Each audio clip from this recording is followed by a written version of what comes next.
Hai Neng. Hi Neng, how are you? How's Bali? Good, how are you? Baik. I'm good. Lagi panas banget di I'm sini. good. Thank you for having me here. Thank you for being here.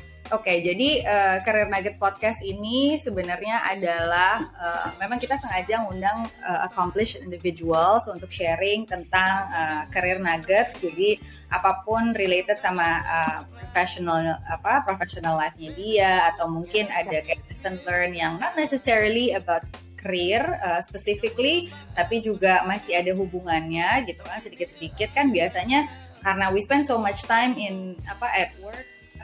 And so kayak there's a lot of kayak lessons juga yang mungkin sebenarnya kita bisa aplikasiin kehidupan sehari-hari dari pekerjaan gitu.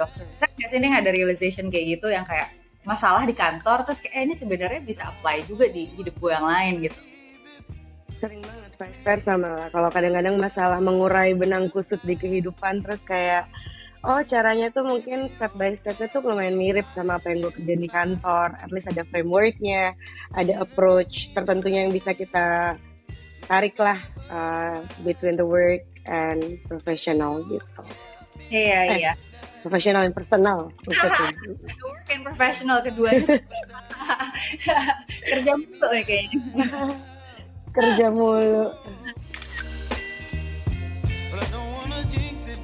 Okay, so that's what the podcast is about. Jadi namanya Career Nuggets, apapun nuggets yang udah diambil, udah disaring, udah disynthesize sama accomplished individual, so that listenersnya nggak perlu melakukan kesalahan yang sama dan bisa taking inspiration lah dari the best people gitu ya. Okay, nah. It's really good. Saya Asmaran ini certified career coach and leadership trainer. Kemudian ada Arika Indra. Mungkin mau short introduction, Neng? Boleh. Nama saya Rika sebenarnya. Cuman Ajeng kayak panggilnya dari zaman panggilan username Instagram zaman dulu ya. Jadi namaku Rika Indra Oktaviani. Sekarang ini sedang bekerja di Female Daily Network, one of the biggest beauty media company yang udah pioneering beauty industry di Indonesia semenjak kayak lebih dari 10 tahun yang lalu. Dan gue sendiri sekarang taking up a role, a new challenge dari yang sebelumnya mungkin masih tetap di marketing, but right now I'm just entering my C-level position just 2 weeks ago, which is very exciting and challenging at the same time. But I hope I pass the probation though. Gila, I think one thing that I really like about you is that not only like watching you from the beginning of your journey gitu kan, until up to the C-level gitu kan, C-level role. Gitu. It's really fascinating. What I really like about you though, kayak you still say you still show some humility gitu, kayak aduh semoga lulus probation atau apa gitu. I'm sure nggak mungkin lah mereka ngambil lo kalau mereka nggak yakin lo lulus probation gitu kan. Okay. Di C-level itu masih probationnya seheboh kalau misalnya masih level junior gitu kan. So I really like how you still show humility throughout your career journey gitu kan. Pas pertama kali pertama kali jadi VP, pertama kali pokoknya kayak leadership roles gitu kan, you always show some humility di situ gitu kan, and even at your role now gitu, that's still kayak kelihatan banget gitu. So I think that's very admirable, and I'm sure the team also really appreciate that. Okay, ini ceritanya goes way back. Jadi kayak ini harus diceritain lagi di podcast yang kali ini. Nggak tahu, mungkin kayaknya kalau orang yang follow kita berdua kayaknya udah lumayan tahu cerita backgroundnya kenapa kita bisa kenal selama ini. Oke, gue sama Ajeng tuh dari zaman kuliah kita tuh sering banget ngopi, ketemuan, terus kayak foto-foto, karena Ajeng kan zaman dulu suka OOTD. Wah, dia tuh pioneering OOTD di Bandung lah intinya. Dan gue juga suka banget fashion, dan gue punya online shop gitu lah. Intinya gue sering ngajakin dia. Actually gue yang ngajakin pertama kali ya. Maksudnya kayak pengen ketemu, pengen kayak belajar lah. Terus kayak we stay being friends for a while. Terus kayak lo kerja duluan, pindah ke lulus duluan, kan lo lebih senior setahun ya di atas gue. Terus gue kayak mungkin lulusnya juga telat setahun karena gue mesti ke Jerman dulu waktu itu. Jadi kayak gue catch up kayaknya 2 tahun kemudian ke Jakarta, and then first time gue cari kerjaan tuh sebenarnya gue dapetnya dari Ajeng, guys, sumpah beneran deh. Dulu tuh kayak gue nggak tahu Jakarta tuh Menara Karya, Menara Prima di mana, bener-bener nggak tahu. Gue tuh literally Jeng, Kuningan di mana sih gitu, yang bener-bener pindah anak Bandung yang nggak tahu Jakarta gitu. Terus di interview lah di kantornya Ajeng gitu, untuk pegang beauty brand, global beauty brand yang lumayan paling besar, dan waktu itu kantornya Ajeng pegang brand ini, dan gue di hire buat jadi junior account executive waktu itu, yang benar-benar junior banget ya, benar-benar kayak jadi mimin, jadi kayak bikin konten, terus kayak komunikasi sama klien juga. Mungkin gue dulu jarang lah dilibatin ke klien-klien besar, cuman dari situ tuh jadi naksir banget sama kayak beauty industry, karena itu the very first few years of kayak beauty brands, kayak ini gue sebut brandnya aja kali ya, kayak Dove. Ini bukan yang gue pegang by the way. Dove tuh baru bikin kayak campaign yang beauty version itu nggak sesuai standar yang dikeluarin sama beauty brands di luar sana gitu. Jadi dia mematahkan stigma bahwa beauty standard itu harus kayak kurus, langsing, tinggi, putih, dan dibikin campaign yang bagus banget dan mengena banget di hati gue gitu. Walaupun itu bukan brand yang gue pegang by the way. Dari situ gue ngerasa kayak banyak banget yang lumayan align sama visi misi gue sebagai wanita berkarir.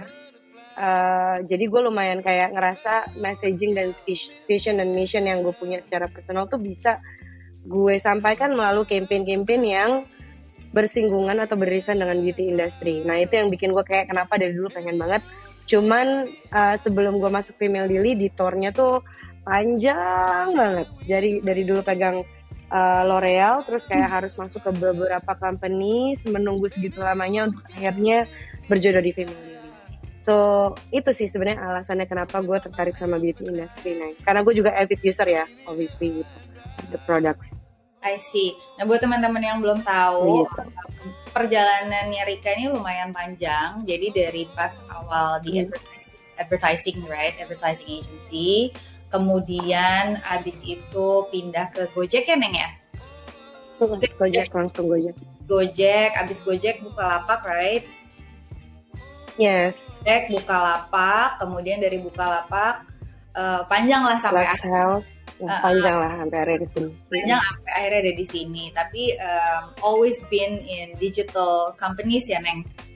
Betul, tech and digital lah ya, native lah kalau ngomongin tech and digital marketing gitu. Kalau gue ngelihat gitu ya, kayak even for Female Daily for example, ini agak jadi promosi dikit gitu ya. By the way kita bakal ada X Beauty lagi, more than 3 cities. Last year we have 3 cities, and this year we have more.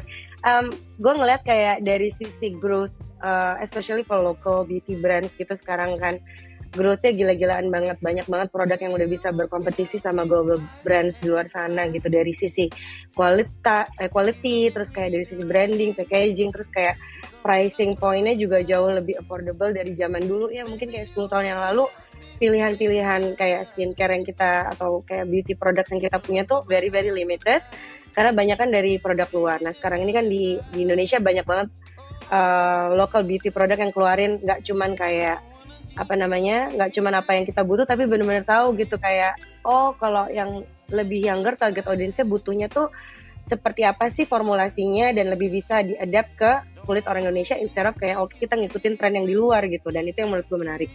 Beauty industry kalau di sini dalam halnya Female Daily sendiri tuh bisa ngejawab kayak tantangan pasar, especially post pandemic ya. Ngelihat kayak kemarin kita event semua shutdown, terus kayak untuk jualan semua kita mengandalkan online. Nah begitu kayak kita mulai crawling back into offline presence gitu kemarin ini, kayak setahun yang lalu we were very successful, although I could not take credit karena I was not part of the team that time. Cuman kayak bisa ngeliat Female Daily bikin event besar banget lah, paling besar kayaknya Southeast Asia, di Jakarta X Beauty, Surabaya X Beauty, Medan X Beauty, dan itu bisa meng-cater mungkin 60-70% local beauty products. I guess that is a good movement in itself gitu, untuk kayak mensupport not only the user but also kayak pelaku industrinya juga gitu, stakeholder industrinya juga.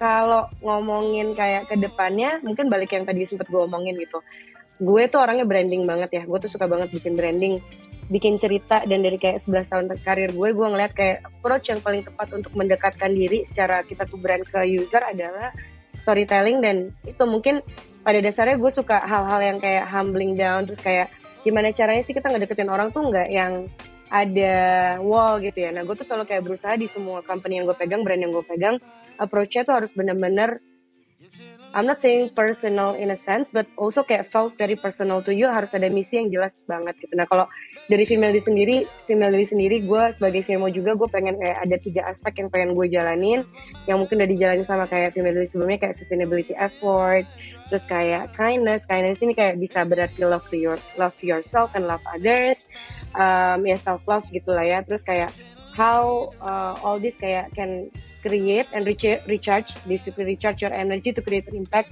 to contribute to a better world gitu dari sisi sustainability-nya. Nah, gue ngerasa kayak ini tuh sangat bisa diwakili sama Female Daily, dan hopefully kayak dengan adanya gue makin bisa lebih sharp lah messaging-nya gitu. Nah, panjang nih gue jadi yang ngomongin Female Daily, maaf ya. Gak apa-apa, I cannot believe that you've been there only for 2 weeks, you know. It sounds to me like you've been there all along gitu, karena kayak wow, I'm really happy to see, karena apa ya, pada saat kita ada di sebuah karir yang we are in an alignment gitu with the mission, itu it shines through ya, kayak you can tell when you're in an alignment pada saat mengerjakan sesuatu and you're really passionate about it gitu. Kayak ya udah naturally keluar aja gitu, and that's what I saw from you just now gitu, kayak is she really there for 2 weeks only? But to answer that, I have been there for quite a while. Jadi ini mungkin cerita yang udah gue sempet share di story, very very short. So I knew the founder since like 10 years back gitu ya, bener-bener gue pegang si beauty brand ini, terus kita di event bareng, terus kita bikin ketemu, terus itu kayak cerita. Well, I'm not saying it's a surface and shallow, tapi ini kayak mungkin buat orang-orang yang nggak terlalu ngelihat kayak branded bag itu sesuatu yang I have a journey with my, you know, kayak each of the bag that I bought, considering kayak gue dulu single parent segala macam. Gue ketemu nih sama founder-foundernya Female Daily, terus kayak gue waktu itu kayak mau beli Longchamp aja kayak, atau Kids Pay, jadi kayak aduh nabungnya susah banget ya, Bo, kayak gaji masih kecil. Terus ketemu mereka tuh kayak wah cantik-cantik gitu, terus kayak keren banget founding membersnya Female Daily, terus tasnya keren-keren gitu. Jadi gue tuh kayak tiba-tiba ngelihat mereka tuh jadi role model gue gitu, kayak wah gimana caranya bisa sukses kayak gitu. Dan we kept in touch for so long, and then we talk again kayak around 5 years ago when I was just joining Bukalapak. Cuman waktu itu kayak belum berjodoh. Akhirnya emang waktu itu ditawarin, hey Rick mau nggak jadi head of marketingnya, terus kayak ya karena satu dan lain halnya gue masih pengen belajar juga di luar, dan mungkin dari Female Daily juga belum berjodoh. Akhirnya kemarin ini kayak literally kayak last December just offer a coffee gitu, terus kayak kita ngobrol. Gue nggak even tahu kayak it was an interview gitu kan. Apparently they were looking for CMO and they have never been looking for a CMO before gitu. Jadi dia melihat profilnya cocok, karena gue udah kayak benar-benar ngikutin Female Daily dari dulu. Nggak cuman Female Daily doang, tapi gue juga ngikutin kayak si Mbak Hanifa, Cinopa ya, gue ngikutin banget lah Instagramnya gitu. Jadi mereka ngerasa cocok lah di situ. Nah, when you say alignment-nya ada, ya obviously ada, karena kayak literally kayak dari 5 tahun yang lalu sampai sekarang, gue tuh sering banget ngomong sama Steven, gue tuh pengen banget tuh jadi Female Daily, itu kayak cocok banget buat aku. Kenapa ya aku belum dapet opportunity-nya? Every time aku kayak pengen pindah kerja atau lagi nggak betah tuh aku ngomongnya gitu terus. And then it became true. I guess manifesting works. So yeah, I'm really happy to finally get this job after so long ya, 10 tahun sebenarnya nunggunya. Yeah. Wow, that's really fascinating and inspiring at the same time gitu ya. Dan apa ya, dan I mean kayak it's so natural gitu, it's a natural development ya nggak sih, kayak even though you had to wait for like 10 years, tapi semuanya tuh naturally aja in place, nggak dipaksain, nggak harus kayak gimana gitu. So I think kayak what we can get here juga buat teman-teman, maksudnya kadang-kadang ya kita nggak perlu maksain sesuatu, karena nanti selama kita percaya dan selama kita arahnya ke situ terus, nanti ya setuju ya nggak sih, akan ada aja. It will happen. Akan ada jalannya. Kalau jodoh nggak kemana sih sebenarnya, emang nggak bisa dipaksain banget sih menurut gue. Iya. Dan akhirnya kayak I feel like umur sekarang tuh the more kita growing older gitu ya, the more kayak saying zaman dulu kayak jodoh nggak kemana, itu kayak maksudnya ini, ya nggak sih? The more it's becoming true gitu. Padahal dulu kayak apa sih, kayak ngawang banget jodoh gak kemana gitu. Sesuatu yang dipaksakan tuh beneran emang gak ada. Karena gue belajar banget ya. Mungkin ada beberapa di company yang sebelumnya gue join sebelum di sini gitu. Ada beberapa let's say kayak hal yang mungkin gak in alignment. I'm not gonna say kayak itu hal yang buruk totally gitu ya. Tapi mungkin gue gak align lah secara visi misi. Dan waktu itu gue paksakan, terus ternyata hasilnya kurang baik. Dan itu yang gue jadi kayak lumayan belajar, okay, you cannot rush yourself into something yang something is really important to you gitu. Kalau di sini hal yang menurut gue penting banget, karena gue sudah sering banget mengalami kegagalan, ya kan, gitu kan. Dari kayak kalau ngomongin relationship jelas gitu, udah pasti nggak bisa dipaksakan. Dari kerjaan juga sama ternyata, silver liningnya tuh ditunggu aja gitu, yang benar-benar kayak when you feel good, ya not kayak 100% good pastilah ya, tapi when you know gitu loh in a sense. Tapi gue agak ngawang ngomongnya, tapi it's kind of true in all aspek sih di hidup gitu. Iya, benar-benar. Something that might sounded corny initially gitu, sounded very cheesy, tapi begitu the older we are gitu kan, terus abis itu looking back, bener juga ya, jodoh tuh nggak kemana, atau kayak whatever saying lah gitu. Iya ya, ternyata kayak gini gitu, baru kerasa. Interesting. Oke. Kemudian tadi kan kita juga udah ngebahas how you got into the role gitu kan. Itu udah dari 10 tahun yang lalu tieback-nya. Terus kalau misalnya highlight nih kayak biggest takeaways yang when it comes to your career gitu, dari karir perjalanan yang panjang gitu kan. Apa sih biggest takeaways-nya, atau kayak nugget-nya apa sih gitu, realization apa yang kira-kira bisa di-share? First, I guess kayak when I started a leadership position pas gue jadi account manager itu kan, although kayak gue bukannya punya anak buah banyak, tapi I was leading a team untuk kayak generate atau produce result for the client. Waktu itu tuh feedback yang paling gede adalah dari bos gue, I was not a people person gitu. Padahal kayak kalau ngomongin pertemanan tuh I'm 60% extrovert gitu, dan gue suka banget, I got the energy for meeting people, dan gue tuh supel lah gitu. Jadi pas dapat feedback itu tuh lumayan bikin confidence level gue jatuh for some time lah. And then akhirnya gue lumayan kayak berusaha meresapi apa sih maksudnya nggak people person itu gitu. Kalau di work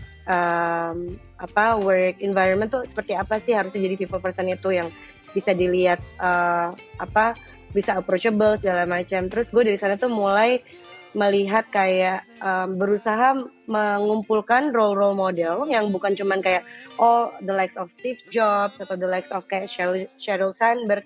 Nah, yang di luar sana enggak, gue mengumpulin tuh dari yang deket-deket gitu, yang sekitar gue aja gitu. Yang gue lihat tuh mungkin kayak teman satu tim gue zaman dulu adalah satu strategis yang disukain semua orang gitu.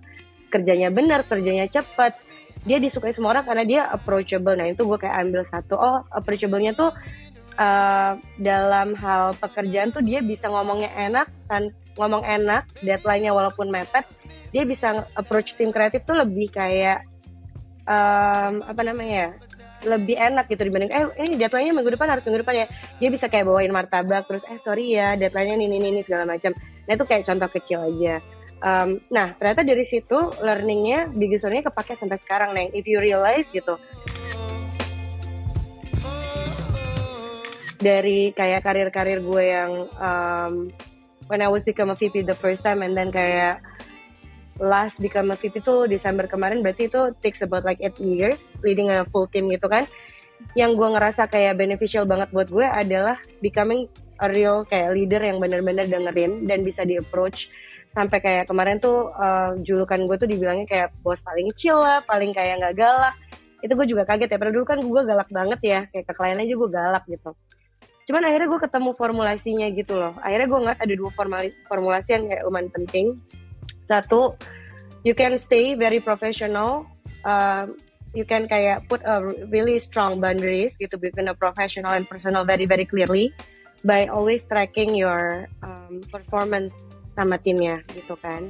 Jadi when we talk about like a performance appraisal gitu kan, itu keluarannya pas kita diskusi tuh it's not subjective. Jadi kita bisa lihat oke, matrix mana sih yang kita commit beginning of the quarter tuh yang lo nggak achieve, and why didn't you achieve this, why we didn't achieve this together, what were the challenges gitu. Tapi kayak angle-nya bukan kayak ngomong lo kemarin banyak cuti ke Bali jadi kita nggak achieve matrixnya. In reality misalnya banyak cuti ke Bali nih misalnya. Nah itu satu. Yang kedua, approach personalnya gue bikin very very tailored gitu, very customized on each of the team members. Capek banget sejujurnya gitu. Jadi when I go into like kayak this person A, karena dia orangnya lebih tactical dan nggak pengen terlalu banyak kayak ngobrol yang heart to heart, ya udah gue kayak bener-bener kalau bisa sebisa mungkin gue fasilitasin dengan hal yang technical gitu. Begitu gue masuk ke orangnya B, dia butuhnya curhat nih karena kayak oke, di rumahnya lagi ada banyak masalah, sama pacarnya bermasalah. Gue tuh bisa kasih sampai kayak ke level oke, do you wanna take a day off gitu kan. Hari ini nggak terlalu banyak yang mesti dikejarin kan, ya udah lu take a day off, nonton Netflix so you can get distracted dan segala macam. Approach kayak gitu tuh mungkin nggak bisa gue pakai ke si A, tapi bisa ke B, dan itu impactnya tuh bener-bener compounding gitu. Mereka jadi lebih percaya sama gue as a leader, tapi mereka juga by default bakal nggak enak untuk kayak mengecewakan gue ya. Although kayak oke, bentar, gue barusan kayak agak kepotong di train of thought gue lagi mikir ada nggak ya gue pernah kecewa sama team member gue.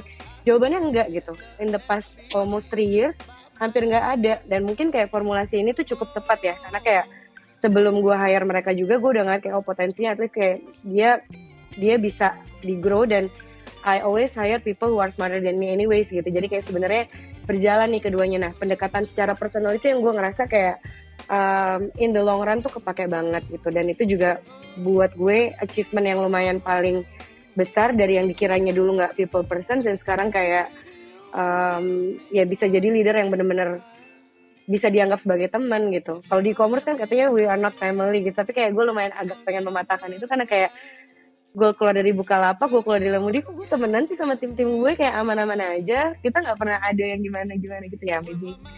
Maybe it's different, but like it happens gitu.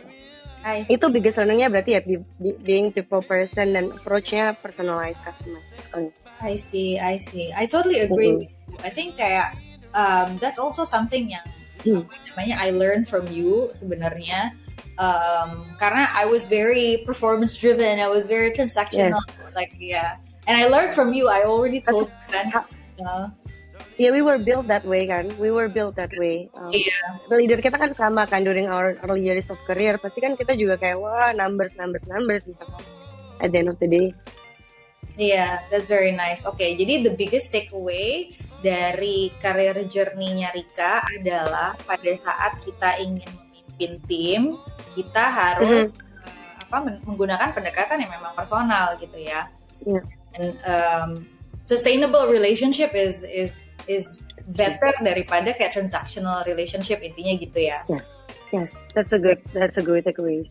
I see. Benar. Ini pertanyaannya, bagaimana kalau misalnya kayak kita pakai personal approach nih sama member gitu, tapi terus si membernya akhirnya nganggap kita temen dan abuse that relationship gitu. How do we navigate the boundaries sih sebenarnya? Yang gue bilang dari pertama sih kayak tracking numbers, kan I heavily use OKR in my team gitu kan, jadi lumayan jelas. Dan OKR ini kan always kita commit ke company kan. Jadi at the end of the day, whenever the performance appraisal is coming, they're gonna say it through these numbers yang kita udah commit bareng-bareng. Jadi kita very very clear upfront dan segala macam. Gue tuh selalu bilang ke tim gue kayak, ya udah nih angka lo nih, misalnya lo mau bikin campaign 1 quarter 3 biji dengan kayak let's say matrix awareness-nya berapa, impression atau reach. Can you do this or not? Biasanya tuh gue selalu kayak challenge. Oke, gimana dengan kayak time management lo gitu. Misalnya lo 1 quarter 3 bulan 4, berarti lo ada 1 bulan yang 2 campaign jalan bersamaan. Meaning kayak periode of campaign-nya lo mau bagi, terus dari lo sendiri resource-nya gimana, itu selalu ada gitu loh, kayak kejelasan di awal to manage both of us punya expectation gitu. Jadi kayak gue nggak bisa tuh yang kayak misalnya kita udah temenan deket terus kayak end of the quarter kita ngecek nih trackernya, oh ternyata cuma 1 nih si campaign yang jalan. jadi semuanya kurang. Nah itu udah kayak very very clear to me that okay, although we have a really good relationship outside of the work, lo nggak achieve nih, that's why I cannot give you reward or recognition and you want gitu kan this time around. Dan yang kedua mungkin gue tuh selalu ngelihat I have a really really good eye for talent gitu. Jadi gue ngelihat at least kayak basisnya udah ke cover lah, kayak gimana dia commit to their work, terus gimana dia bisa deliver dari sisi skill set yang gue butuh. Yang ketiga gimana cara dia bisa nge-track his or her own performance. Yang keempat juga accountability sama kayak accountability sama dia, ownership-nya juga harus tinggi. Jadi kalau udah kayak kita ngeliat talentnya sebenarnya by default udah punya potensial yang bagus, gue sih nggak ngerasa akan rugi atau malah lebih banyak untungnya untuk mendekati mereka secara personal. Compounding efeknya berasa sih soalnya. See, okay. So to add to your insight tadi untuk bisa punya pendekatan personal ke masing-masing team member adalah kita juga mesti punya upfront clear expectations ya. Kita jadi dari awal udah ada clarity-nya, so dia nggak bisa abuse relationship karena toh udah ada sesuatu yang dipegang dari awal. Yang bisa jadi reference point every time kita balik lagi ke situ gitu ya. Jadi kita udah kayak temen, tapi kalau balik lagi ke reference-nya kurang atau belum sampai sana performance-nya, then it's time untuk adjustment lagi ya berarti ya.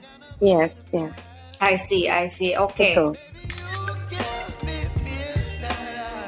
Alright, nah kalau misalnya tentang biggest mistake nih Neng, apa sih biggest mistake yang pernah dilakukan di karir? Work tidak bisa mengintegrate atau mengintegrate work-life balance gitu. Mungkin kayak ini nggak tahu deh, udah beberapa kali gue ceritain, tapi mungkin nggak tahu ya sama lo udah pernah belum ya kayak di audience lo. I'm not too sure. Dulu pas gue jadi single parent itu kan gue sempet nitipin Anya ke orang tua gue ya. Terus dia sakit waktu itu, terus kayak I had a really huge meeting presentation yang kayak big deal banget di company gue, terus gue harus kayak present depan si levelnya klien gue gitu-gitu, dan it was like indicator whether I'm gonna get promoted atau enggak gitu. Dan akhirnya gue ninggalin Anya di Bandung, abis itu Anya ternyata masuk rumah sakit, and I had to go back kayak udah malam banget segala macam pakai supir kantor, tapi gue nggak ada pas Anya masuk rumah sakit, and then I stayed there for few days. Itu jadi kayak biggest realization buat gue kan, dan biggest kayak learning, kayak at the end of the day mau gue dipromote atau kayak mau gue dapet duit, mau gue dapet kenyamanan hidup, terus kalau anak gue kayak bayangin masih kecil banget, umur 2 tahun, setahun setengah yang masih bayi banget, terus diinfus kayak pakai gips gede gitu, dan gue nggak ada di proses diinfus itu, I think tuh it's the toughest time sih. Toughest time itu yang gue bener-bener kayak switch banget. I do take my work very seriously. Cuman kalau ngomongin family, kalau sekarang gue punya Steven, gue punya Anya, always comes first gitu. Itu mungkin yang gue lumayan belajar. Sama selain itu gitu ya, emang it's tricky ya as women gitu, mengatur jadwal sedemikian rupa untuk tetap contribute di kantor dan contribute di rumah gitu. Ya alhamdulillah sekarang kayak partner gue si Steven ini juga benar-benar bisa put ourselves as equal di rumah gitu kan, dan even kayak dalam hal-hal ngurusin Anya dia juga malah jauh lebih aktif lah ngurusin sekolahnya Anya dibanding gue gitu sekarang. Apalagi gue pindah-pindah kerja mulu, dia ngerti lah gue masih probation segala macam. Gue ngerasa walaupun challenging, yang again mungkin kayak dibalik ya, gue kan juga masih punya bos sampai saat ini gitu. Untungnya bos gue juga adalah ibu bekerja yang punya, ya udah sukses banget lah sekarang, anak-anaknya juga udah kuliah di luar negeri segala macam.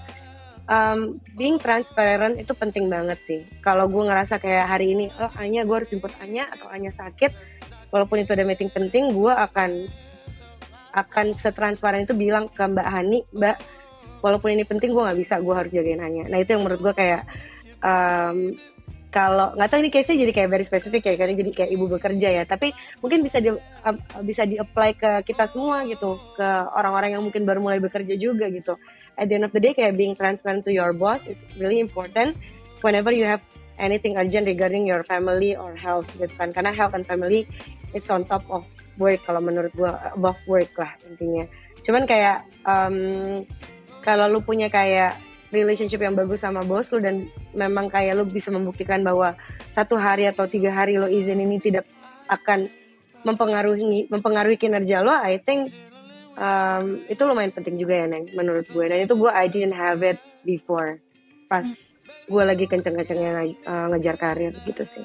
Penyesalan berarti. So in summary, kalau misalnya aku ini ya aku recap ya, correct me if I'm wrong, tapi biggest mistake that you've done in the past adalah to prioritize work over family. In the case hanya masuk rumah sakit dan segala macam, but you were in an important at the time. Terus after that you had some reflection dan menyadari bahwa gimana juga kayak family comes first dan habis itu more important. And then so it also affect how you operate ya, since kayak maksudnya dan segala macam, you always try to find balance atau setidaknya juga kayak find people atau boss gitu ya dalam hal ini gitu, misalnya atasan yang memang juga on the same page gitu kan. Betul. Nah itu mau nyambung dikit lagi kayak pas terakhir yang lo bilang bisa milih bos, itu emang mungkin kalau ngomongin itu di early choice of career atau early entry point itu mungkin agak susah ya. Cuman kayak when you let's say kayak udah di managerial level dan segala macam, I think what's really important is to be able to choose who you work with. Dan kalau emang lo pengen ada, tadi gue sering beberapa kali menyebutkan compounding effect atau formula gitu di karir. Kalau lo ketemu orang atau bos atau kayak tim yang lo kerjanya lo suka banget, compoundingnya itu sangat berasa gitu. So mungkin titipannya kalau lo udah di manager level, udah punya kebebasan untuk memilih lo mau bekerja di mana, di industri yang seperti apa dan dengan bos yang mana, I guess you should really follow that karena you will shine better, I think gitu, kayak menurut gue sih gitu. Gak ketutupan lah. I see. Dan satu hal lagi mungkin ini menambahkan, tadi ini juga dapat dari nuggets dari lu juga, bahwa kayak ya awal karir nggak usah terlalu pengen milih-milih bos gitu ya, namanya awal karir kan kita mau belajar dulu. Begitu pada akhirnya kita udah punya enough experience, kita punya luxury untuk bisa memilih kita mau kerja sama siapa, dan kitanya juga harus punya self awareness, kita tuh sukanya apa, value kita apa gitu kan. Kalau misalnya kita juga nggak tahu value kita apa, ternyata value gue adalah family comes first gitu kan. However sibuk di kantor, gue tetap mau punya room untuk my family gitu kan misalnya. Nah kalau misalnya kita sendiri juga nggak paham tuh value kita apa, kita juga bingung nih milih bosnya yang mana gitu. Akhirnya kita nggak jelas juga pemilihannya gitu. Tapi what I heard from you dan what I learned from you dari story yang tadi adalah you had a reflection gitu kan, a moment of reflection, dan kayak nggak bisa nih, I need to change the way I operate about my work gitu kan, and so my value adalah family comes first. Setelah itu then akhirnya pelan-pelan juga ketemu orang-orang yang pas juga ya Neng ya, punya value yang sama lah mudah-mudahan ya. Tapi kalau ngomongin itu kan sebenarnya tricky ya, karena not everyone has the same privilege to do that, itu satu gitu. Tapi kayak bener banget yang kamu omongin, kayak self awareness-nya harus emang dilatih. Dan buat tahu itu juga it takes me years kan, it takes you years to become and to finally respond to your calling gitu kan, yang sekarang kayak bener-bener cocok banget gitu. Karena kayak Ajeng tuh mungkin kayak 4 tahun yang lalu, kayak kalau kita pergi minum-minum santai gitu, udah kayak gini ngomongnya tuh udah literally kayak bener-bener kasih career advice, udah kayak sharing gue gitu kalau ngomongin professional career gitu. Jadi kayak takes years lah untuk finally realize that. Dan gue ada satu sih yang lumayan kayak di tahun kemarin yang gue nggak bisa bilang gue salah ambil kerjaan, tapi mungkin I didn't hear enough, I didn't trust enough my gut feeling at the time. Cuman mungkin kayak makin kayak self awareness sama gut feeling itu diasah, lo makin tahu sih kira-kira gue tuh ke arah yang mana sih maunya, kira-kira industri itu kira-kira yang spesifik apa. Nah, gue tuh udah tahu kayak spesifik secara industri, spesifik secara kayak value, mission, vision, itu juga kayak mungkin baru 2 tahun yang lalu gitu. Jadi kayak dari 11 tahun mungkin 9 tahun tuh waktu buat ngumpulin data-datanya kan. Jadi kayak take your time aja sih menurut gue, buat teman-teman yang dengerin. Asik. Oke, great. Nah kalau misalnya kita bisa summarize nih ya, your 11 tahun experience, kalau misalnya kita bisa summarize jadi satu pesan gitu ya, satu wisdom yang bisa dibagi, itu Satu. apa? Aduh, ini kalau beberapa bulan yang lalu atau tahun lalu ngomongin ini, mungkin gue ngomongnya yang kayak, wah keren, ngawang-ngawang gitu ya, gue cari di Google dulu. Yang ini tadi pas gue baca pertanyaan gue langsung kayak dek gitu. Ada satu sih, gila, lo harus percaya sama diri lo sendiri, men. Sumpah kalau bukan lo yang percaya sama diri lo sendiri, siapa lagi? Gue tuh bener-bener belajar. Akhirnya yang waktu kita ngomongin imposter syndrome tuh, gue juga kayak lagi berusaha bangkit dari situ dan mulai melihat itu mungkin kayak, okay, maybe I always strive to improve more or be more than just what I am gitu kan. Tapi efeknya tuh yang lingering effect di dalam gue tuh malah jadi kayak gue kurang ini. Akhirnya sampai kemarin ada beberapa bukan masalah ya, ada beberapa isu di pekerjaan yang akhirnya bikin gue kayaknya kalau semua orang, Steven ya, lo even gitu kan, walaupun lo jauh di sana di Bali gitu kan, mungkin gue curhat mulu soal kerjaan. All my best friends semuanya selalu bilang mereka percaya gue bisa gitu. Akhirnya gue kemarin punya moment of realization pas gue accept this offer. Gila, kalau gue sampai doubt myself this time around, siapa lagi yang bisa narik diri gue gitu. Soalnya semuanya udah percaya kok. Gue tuh misalnya kayak gue lagi nggak yakin sama diri gue sendiri dan gue jatuh ke lubangnya tuh gara-gara gue sendiri. Semua orang percaya, terus kayak even kayak teman-teman yang follow gue tuh sering kayak nge-reply kirim message tebel-tebel gitu, yang gue sampai kayak gila, orang lain aja nggak kenal sama gue, mungkin cuma ngelihat dari luarnya aja bisa, ya mungkin juga karena kita dari luarnya aja ya, bisa kirim, jadi gitu sih gue kontradiktif ya, bisa ngirim kayak words of encouragement. Akhirnya gue pelan-pelan mulai mengasah diri gue untuk ayolah, kayaknya gue bisa kok, percaya sama diri gue sendiri, gue bisa kok ngelakuin ini. I have what it takes for me to really kayak mewujudkan apa yang gue pengen gitu. Mewujudkan apa yang gue pengen ya, contohnya salah satunya adalah job ini lah, after 10 years gitu. Nice. Oke, nice. Berarti wisdomnya adalah you have to believe in yourself dulu ya. Karena banyak kesempatan yang mungkin aja ada di depan mata kita, tapi kita nggak ambil, atau kita malah melihat sebaliknya gitu. Sesuatu peluang kita lihat itu malah jadi problem. Aduh, gimana nih? Malah jadi dilema. Padahal sebenarnya itu opportunity. Cuma karena kitanya juga belum percaya sama diri kita, akhirnya kita malah ngelihat itu sebagai sesuatu yang dilematis, bisa jadi gitu ya. Oke. Totally agree. Alright, so I think we have reached the end of our podcast. Thank you so much for sharing, Neng. Banyak banget yang teman-teman bisa ambil dari Rika. Hopefully. Amin. Thank you so much for having me. Selalu seru. Terus kamu tuh kalau podcast atau kayak lagi apa ya? Lagi kayak gini, lagi ngobrol gitu, bisa selalu kayak narik key takeaways-nya a lot more structured than the speakers themselves gitu. Itu menurut aku kayak top notch. Jadi orang juga kalau mau ngerangkum tuh jadinya mudah gitu. Soalnya aku dengerin doang, Neng, kalau lagi dengerin kan enak ya, nggak usah mikir gitu kayak doang, terus tinggal di takeaways doang. Yang lagi ngomong kan yang ribet, mesti refleksi sama pengalaman dan segala macam. Oke. Alright then, kalau gitu thank you so much lagi, Neng. Good luck for everything. Gitu. Sukses. Good luck, Neng. Thank you so much ya. Ya.